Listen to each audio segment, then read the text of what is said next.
Broker बोले खास पेशकश हमारी, हर रोज की तरह हर्ष जुड़ चुके हैं, बहुत अच्छे फंडामेंटली स्ट्रांग या फिर कहीं पर कमजोरी है तो कमजोर शेयरों को लेकर के जहां पर ब्रोकरेज हाउसेस की रिपोर्ट्स निकल के आई है। हर्ष, आज की पहली कंपनी कौन सी होगी? बहुत बहुत स्वागत आपका। धन्यवाद सर।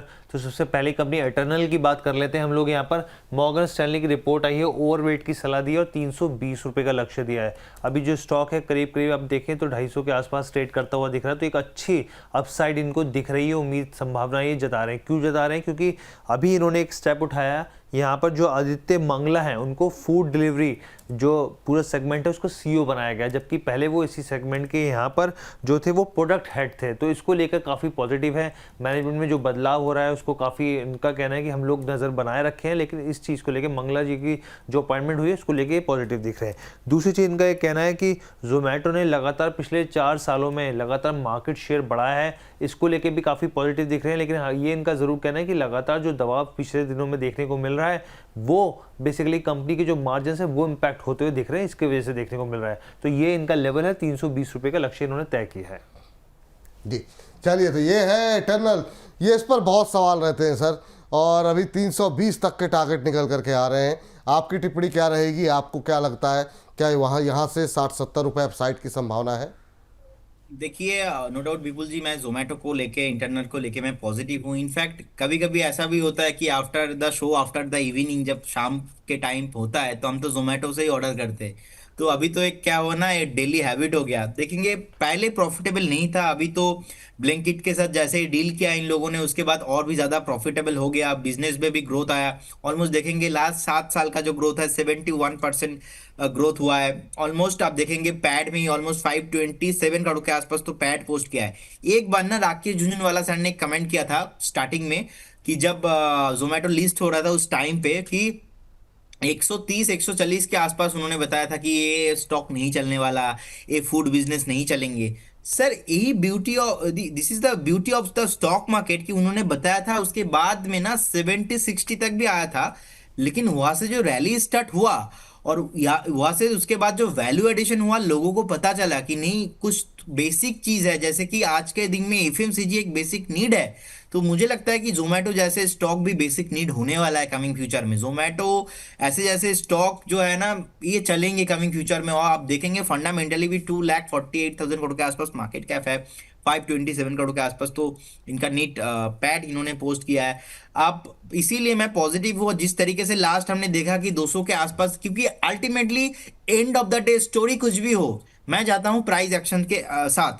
तो because trend is my friend, तो प्राइस एक्शन अगर मैं देखता हूं, आप देखेंगे कि 200 के आसपास से स्टॉक घूमा है और हमने 220 215 के आसपास बहुत जोर शोर के बताया था कि आपका स्टॉप लॉस होना चाहिए 195, और ये नेक्स्ट जियो फाइनेंस की तरफ बढ़ रहा है और उसी का लेवल सेम टू सेम मुझे लगता है कि वही 200 के आसपास से स्टॉक घुमा है। तो अभी जिनके पास है सर, मुझे लगता है कि 225 का एक स्टॉप लॉस होना चाहिए। करेंट जोन से आप एक बार अवॉइड कीजिए। 245 से लेके 240 कभी भी मिलता है तो बाय ऑन डीप अप करके जाइए। लेकिन जिनके पास है डेफिनेटली आप एक बार बने रहिए। इसका पहला टारगेट होगा सर 285 और second target sir all time high इसमें पॉसिबल है। नेक्स्ट 12 से 15 वन का व्यू से मुझे लगता है कि फ्रेश 40 से लेके 45% इसमें अपसाइड पॉसिबल है। तो जिनके पास है बने रहिए, जिनके पास है बने रहिए। ये बात तो हो गई जोमेटो को लेकर के। अगली कंपनी कौन सी है, चलते हैं हर्ष के पास जानने के लिए। हर्ष बताइए जी। अगली कंपनी आईजीएल की बात करते हैं, इंद्रप्रस्थ गैस की बात कर लेते हैं यहाँ पर। और यहाँ पर देखिए जो रिपोर्ट आई है सिटी की आई है, ओवरवेट की सलाह दी है, 270 रुपये का इन्होंने यहाँ पे टारगेट दिया, लक्ष्य दिया। ये भी जो मौजूदा भाव है उससे काफ़ी ऊपर दिख रहा है यहाँ पे। अब इनका बेसिकली कहना है कि आने वाले सालों में कंपनी का जो एबिटा मार्जिन यानी कि कमाई का जो यहाँ पे मार्जिन है वो बढ़ सकता है और बढ़कर 7 से लेकर 7.5 रुपये प्रति स्टैंडर्ड क्यूबिक मीटर हो सकता है, जबकि पहले जो था वो करीब करीब आप समझिए कि 6 से 6.5 के आसपास तक जो सेंटर क्यूबिक मीटर था वहाँ तक था। लेकिन अब जिनको उम्मीद है कि प्रति यहाँ पर जो है स्टैंडर्ड क्यूबिक मीटर में 7 से 7.5 के लेवल जाते हुए दिख सकते हैं। दूसरी चीज़ इनका कहना है कि सरकार की तरफ से जो कई तरह के इनिशिएटिव लिए गए, यहाँ पर ट्रांसफॉर्मेशन कर रही है सरकार, कई तरह की नीतियाँ ला रही है, बदलाव कर रही है, उसका फ़ायदा भी मिल रहा है। अभी गैस ट्रांसपोर्टेशन जो चार्जेस जो बदलाव हुए उसका फ़ायदा मिलता हुआ दिखेगा। अब 3 जोन की जगह पर 2 जोन सिस्टम होगा और जिससे आईजीएल की कंपनी को फायदा होगा। यहाँ पर हमने पीछे भी देखा था कि जो यहाँ पे पेट्रोलियम गैस बोर्ड है उन्होंने भी कई बड़े फैसले लिए थे, जिसके चलते स्टॉक को लेकर आगे तमाम तरह के ब्रोकर जो है वो पॉजिटिव दिख रहे थे। ठीक, चलिए 230 के आसपास चल रहा है, 270 तक के टारगेट यहाँ पर दिए जा रहे हैं। हमने हाल फिलहाल में देखा एमजीएल आईजीएल में अच्छा मोमेंटम भी बनता हुआ दिखाई दिया है। सर और कितना अपसाइड देख रहे हैं आप? सर मैं तो पॉजिटिव हूँ इस टोटल सेगमेंट को लेके। इनफैक्ट आपको याद होगा एमजीएल का तो हमने कॉल भी दिया था जब हाँ मैं बिल्कुल आया सही बात। कैंपस में था, और उसके बाद 2 दिन में टारगेट भी अचीव होते दिखा एमजीएल पे। सो देखिए अभी आईजीएल में अभी 227 के आसपास चल रहे हैं। एक ब्रेकआउट आया है, जिस तरीके से ब्रेकआउट आया है, और मुझे लगता है कि नेक्स्ट जो रेसिस्टेंस है ना 280 के आसपास है, तो 280 पहले तो नहीं है। तो जिनके पास है आप बने रहिए विथ स्टॉप लॉस ऑफ 210 210 के आसपास एक स्टॉप लॉस होना चाहिए। फंडामेंटली प्रॉफिटेबल कंपनी है। जितने भी पैरामीटर्स को मैं फंडामेंटली देखता हूँ पॉजिटिव ही है। और मैं तो स्पेशली इसमें और एक चीज देख रहा था कि डेट है कि नहीं। डेट है ही नहीं, 0.01 है debt to equity ratio. So debt to equity ratio 0.01 है, डेट ज्यादा है नहीं, तो फंडामेंटली स्ट्रांग है। इंटर दैट थीम चल रहा है। अभी 220 के ऊपर ब्रेकआउट भी आया हुआ है, 227 के आसपास ट्रेड हो रहा है। लॉन्ग करके जाइए, फ्रेश बाय भी करके जाइए, 2 से 3 महीने का व्यू रखिए। 280 मेरा टारगेट रहेगा विथ स्टॉप लॉस ऑफ 210 पे एक स्टॉप लॉस मेंटेन कीजिए, बने रहिए। ठीक, ये बात यहाँ पर निकल के आती है आईजीएल पे। अगली कंपनी हर्ष बताइए।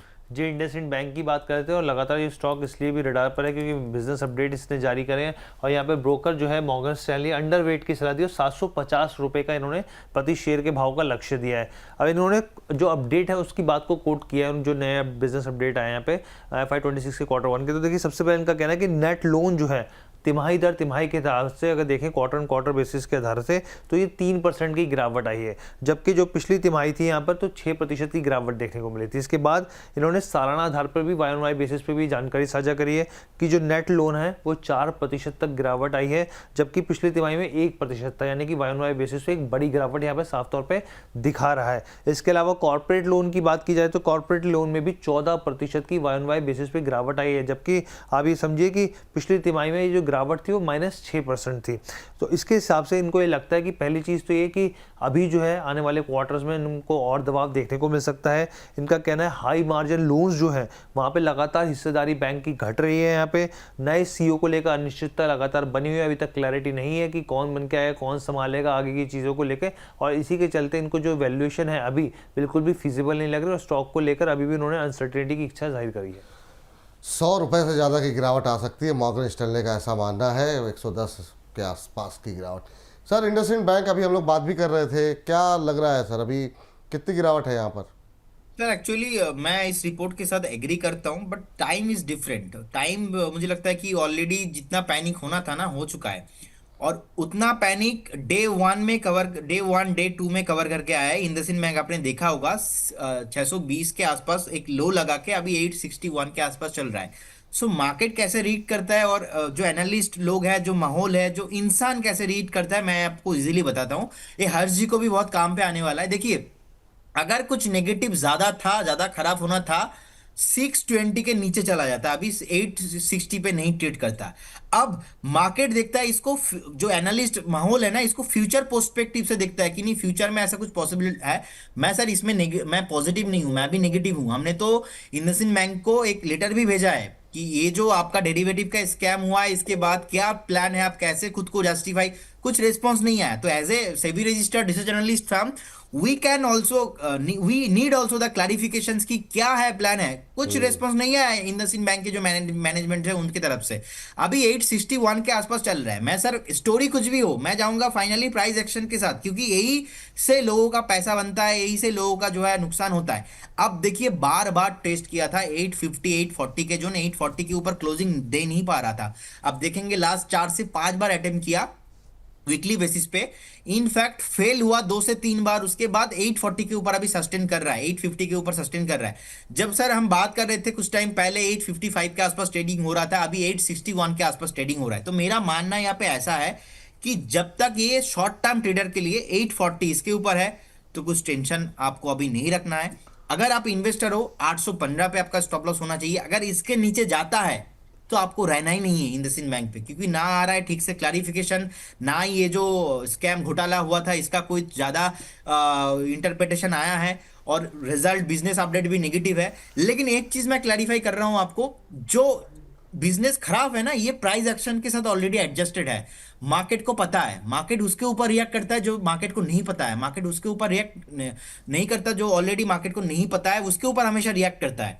तो मेरा मानना सर यहाँ पे ऐसा है कि 861 चल रहा है अभी, बने रहिए विथ जी a stop loss as a trader 850, as a investor 815। चलिए, last commentary, last comment Harsh बताइए, लास्ट काउंटर। एचडीएफसी बैंक की हम लोग बात कर लेते हैं। 1990 अभी मौजूदा भाव इसका चल रहा है और जेफरीज की रिपोर्ट आई है, खरीदारी की सलाह दी है 2340 रुपये का। यहाँ पे इन्होंने यहाँ पे टारगेट्स दिए, काफ़ी ऊपर के टारगेट्स दिए। सबसे पहले इनका कहना है कि FY26 के Q1 जो है उसमें नतीजे इनको लग रहे हैं कि पॉजिटिव आ सकते हैं, अच्छे नंबर्स आ सकते हैं। इसके अलावा इन्होंने कहा है कि मार्च 2026 तक जो सेक्टर की एवरेज लोन ग्रोथ है उसको ये बीट कर देगी। इसके अलावा इनका कहना है कि 19 जुलाई को नतीजे आ रहे हैं, हम लोगों की नज़र बनी हुई है। साथ ही इनको कहना है कि डिपॉजिट बढ़ोतरी जो है वो मजबूत दिख रही है यहाँ पर, और लोन टू जो डिपॉजिट रेशियो है वो भी कम होता हुआ दिख रहा है। तो ये तमाम ट्रिगर्स हैं जिनको इनको हिसाब से लग रहा है कि पॉजिटिव स्थिति देखने को मिल सकती है। ठीक, प्रदीप सर, बहुत छोटी टिप्पणी आपकी, HDFC बैंक कैसा लग रहा है आपको? देखिए, मुझे लगता है कि वैल्यूएशन वाइज ठीक ठाक है, जिनके पास है बने रहिए। मेक श्योर प्राइवेट में लार्जेस्ट बैंक है तो आपके पास होना चाहिए। टारगेट रहेगा इसमें 2250 से लेके 2300 के आसपास, जिनके पास है बने रहिए। फ्रेश बाय अगर आप करके जाते हो तो मेक श्योर आपके पास 12 से 15 मन का व्यू होना चाहिए। चलिए, ठीक। हर्ष, बहुत बहुत शुक्रिया, थैंक यू आपका आज की इस चर्चा में जुड़ने के लिए और बताने के लिए ब्रोकर के रडार पे कौन कौन से शेयर हैं। और इस सेगमेंट में इतना है।